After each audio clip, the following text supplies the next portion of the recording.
Welcome to our channel. ఇవాళ క్లాస్లో గణేష చేయమన్నారు. చూడండి ఎలా చేస్తున్నానో. మీరు చూడండి, నచ్చితే లైక్ చేయండి, అలాగే షేర్ చేయండి.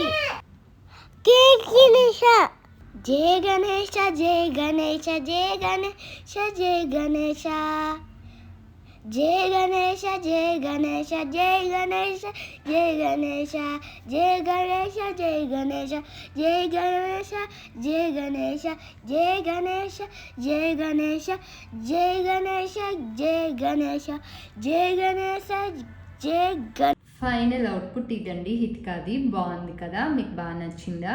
గణనాయకాయ గణదేవతాయ గణాధ్యక్షాయ ధీమహి గుణశరీరాయ గుణమండితాయ గుణేశానాయ ధీమహి గుణాధీతాయ గుణాధీశాయ గుణభవిషాయ ధీమహి ఏకదంతాయ వక్రతుండాయ గౌరీ తనయాయ ధీమహి గజేశానాయ భారచంద్రాయ శ్రీ గణేశాయ ధీమహి. పింక్ గణేషుణ్ణి నేను చేశాను. ఎల్లో గణేషుణ్ణి హితిక నేను చేసేటప్పుడు చూసి చేసింది. తర్వాత ఈ గణేషుణ్ణి హితిక ఓన్గా చేసింది. బాగుంది కదండి.